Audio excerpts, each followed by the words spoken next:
Hello everyone, I am Mac Soni. हम अपना chapter cell the unit of life को continue करते हैं, जिसमें आज हम लोग माइटोकॉन्ड्रिया, राइबोसोम, प्लास्टिड और साइटोस्केलेटन को कंप्लीट करेंगे। तो स्टार्ट करते हैं माइटोकॉन्ड्रिया से। तो हमारा जो माइटोकॉन्ड्रिया है वो डबल मेम्ब्रेन बाउंड स्ट्रक्चर है, और इसको जब तक हम लोग स्पेशली स्टेन नहीं करते तब तक हम लोग इसको माइक्रोस्कोप से ईजिली नहीं देख सकते। और हमारा माइटोकॉन्ड्रिया जो है उसका नंबर डिपेंड करता है सेल के फिजियोलॉजिकल फंक्शन पर, कि सेल किस तरह का फंक्शन परफॉर्म करिए। फॉर एग्जांपल, जब हम लोग हमारी ह्यूमन बॉडी की बात करते हैं तो हमारा जो हार्ट है उसको कंटिन्यूअसली ब्लड को पंप करना होता है, तो और सेल के कंपैरिजन में हार्ट की सेल्स में माइटोकॉन्ड्रिया का नंबर ज़्यादा होगा। वहीं जब ह्यूमन और बर्ड्स को कंपेयर करेंगे तो बर्ड्स के जो फेदर्स हैं उनमें माइटोकॉन्ड्रिया ज़्यादा होगा, क्योंकि उनको एनर्जी की रिक्वायरमेंट ज़्यादा होती है। देन हमारा जो माइटोकॉन्ड्रिया है इसकी लेंथ 1 से 4 माइक्रोमीटर तक, और इसकी जो डायामीटर है वो 0.2 से 1 माइक्रोमीटर तक का होता है। देन माइटोकॉन्ड्रिया का साइज और शेप भी डिफरेंट होता है। देन हमारा जो माइटोकॉन्ड्रिया है डबल मेम्ब्रेन बाउंड है, सोसेस और सिलेंड्रिकल शेप्ड है। तो इसकी जो इनर मेम्ब्रेन और आउटर मेम्ब्रेन होती है वो इसके ल्यूमन को 2 एक्वस कंपार्टमेंट में डिवाइड करेगी, आउटर कंपार्टमेंट और इनर कंपार्टमेंट। अब हमारा जो माइटोकॉन्ड्रिया की आउटर लेयर होती है वो कॉन्टिन्यूअस बाउंड्री बनाएगी। वहीं पर जब हम लोग इनर मेम्ब्रेन की बात करते हैं तो ये मैट्रिक्स की तरफ इन फोल्डिंग्स बनाती है, जिनको क्रिस्टे बोलते हैं। और हमारा जो मैट्रिक्स है वो डेंस होमोजेनस सब्सटेंस है, मतलब जो इनर मेम्ब्रेन है वो डेंस होमोजेनस सब्सटेंस से भरी हुई होगी, जिसको हम लोग मैट्रिक्स बोलते हैं। तो इनर मेम्ब्रेन मैट्रिक्स में अंदर की तरफ जाकर, मैट्रिक्स की साइड में जाकर के इनफोल्डिंग्स बनाएगी। इन इनफोल्डिंग्स को हम लोग क्रिस्टी बोलेंगे, सिंगुलर इसका क्रिस्टा। तो क्रिस्टाई जो है वो माइटोकॉन्ड्रिया का जो सरफेस एरिया है उसको बढ़ाने का काम करती है। देन हमारे माइटोकॉन्ड्रिया के जो दोनों मेम्ब्रेन्स हैं उसमें एंजाइम्स, स्पेशल एंजाइम्स होते हैं जो कि माइटोकॉन्ड्रिया जो वर्क फंक्शन करता है उससे रिलेटेड होते हैं।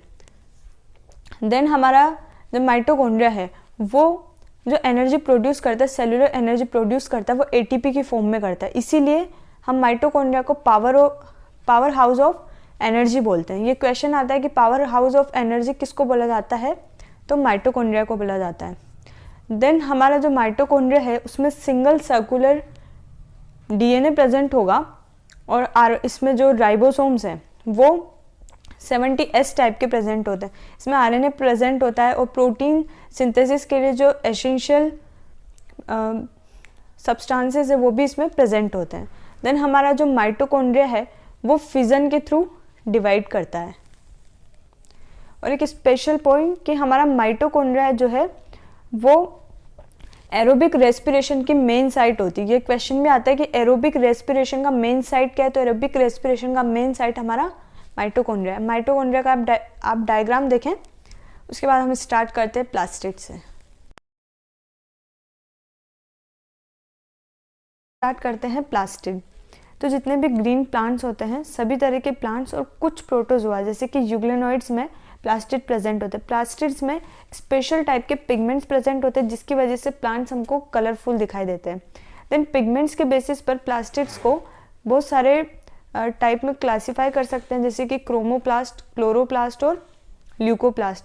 जब क्रोमोप्लास्ट की बात करते हैं तो क्रोमोप्लास्ट में मतलब क्लोरोफिल पिगमेंट और कैरोटिनॉइड पिगमेंट आते हैं, जो कि फोटोसिंथेसिस के टाइम पर लाइट को कैप्चर करने का और स्टोर करने का काम करेंगे।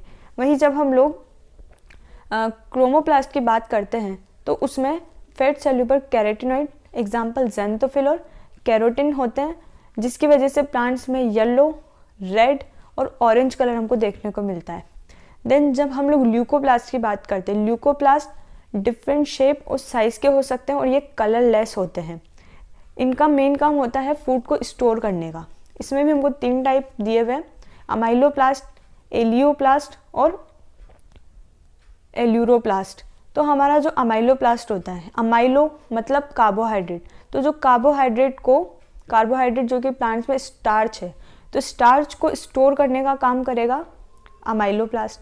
देन एलियोप्लास्ट मतलब ऑयल और फैट को स्टोर करने का काम। देन एल्यूरोप्लास्ट जो कि हमारा प्रोटीन को स्टोर करने का काम करेगा। देन हमारा जो क्लोरोप्लास्ट है वो मेनली ग्रीन प्लांट्स की लीफ की मीजोफिल सेल्स में होता है, मतलब लीफ की जो मीजोफिल सेल्स है वहाँ पर सबसे ज़्यादा क्लोरोप्लास्ट पिगमेंट प्रेजेंट होते हैं। क्लोरोप्लास्ट पिगमेंट्स का शेप डिफरेंट हो सकता है, लेंस शेप के हो सकते हैं, सर्कुलर हो सकते हैं, इवन रिबन लाइक हो सकते हैं।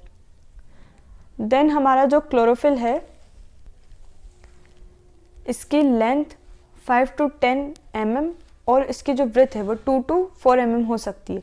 इसका नंबर डिफरेंट हो सकता है, जैसे कि जब हम क्लेमाइडोमोनास की बात करते हैं जो कि एक ग्रीन एल्गी है, उसमें पर सेल पर क्लोरोप्लास्ट प्रेजेंट होगा, मतलब एक सेल में एक क्लोरोप्लास्ट प्रेजेंट होगा।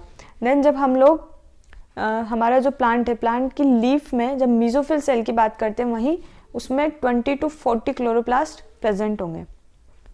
देन हमारा जब हम लोग क्लोरोप्लास्ट की बात करते हैं तो क्लोरोप्लास्ट ये भी माइटोकॉन्ड्रिया की तरह डबल मेम्ब्रेन बाउंड स्ट्रक्चर होता है। तो हमारा जो क्लोरोप्लास्ट है उसकी इनर मेम्ब्रेन आउटर मेम्ब्रेन के कंपैरिजन में लेस परमिएबल होती है। देन इनर मेम्ब्रेन जो एरिया कवर किए हुए होती है उसको स्ट्रोमा बोलते हैं, और हमारे स्ट्रोमा में फ्लैट सेक लाइक स्ट्रक्चर्स होती हैं जिनको थाइलेकोइड बोलते हैं।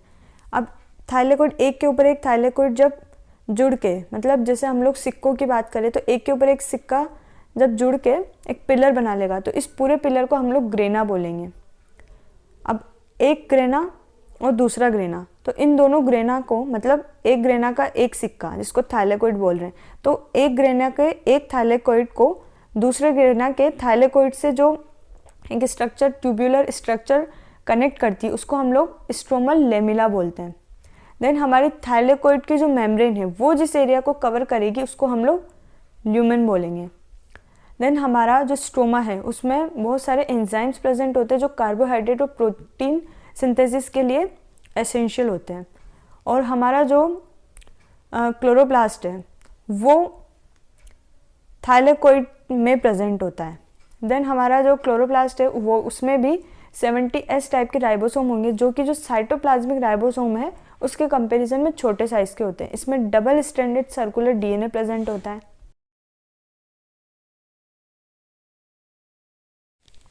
अब स्टार्ट करते हैं राइबोसोम। 1953 में जॉर्ज पैलेट नाम के साइंटिस्ट ने एक डेंस ग्रेन्युलर स्ट्रक्चर को देखा जिसको उन्होंने राइबोसोम नाम दिया। राइबोसोम हमारे ribonucleic acid RNA plus protein से मिलकर बने होते हैं। ये मेम्ब्रेन लेस स्ट्रक्चर है। देन हमारा जो राइबोसोम है वो दो टाइप के, 70S और 80S टाइप के। यूकैरियोटिक सेल्स में 80S टाइप का राइबोसोम प्रेजेंट होगा, वहीं प्रोकैरियोटिक सेल्स में 70S टाइप का राइबोसोम प्रेजेंट होगा। हमारा जो राइबोसोम है ये दो सब यूनिट से मिलकर बना होता है। तो जब 80S राइबोसोम है वो 60S और 40S दो सब यूनिट से मिलकर बना होगा, जिसमें 60S लार्जर सब यूनिट और 40S स्मॉलर सब यूनिट, और 70S की दो सब यूनिट्स 50S और 30S।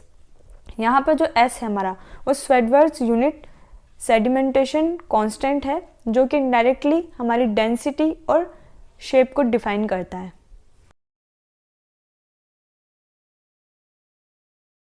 तो अब स्टार्ट करते हैं साइटोस्केलेटन। तो साइटोप्लाज्म में प्रेजेंट जो फिलामेंटस प्रोटीन स्ट्रक्चर है उसको हम लोग साइटोपंजर या साइटोस्केलेटन बोलेंगे। हमारा साइटोस्केलेटन बहुत सारे तरह के वर्क फंक्शन करता है, वर्क परफॉर्म करता है, जैसे कि मैकेनिकल सपोर्ट देने का, मोटिलिटी प्रोवाइड करने का, और सेल का जो एक्चुअल शेप है, साइज है, उसको बनाए रखने का काम करता है। तो आज के लिए बस इतना ही। अगर आपको ये वीडियो अच्छा लगा हो तो please like, subscribe and share. Thanks for watching.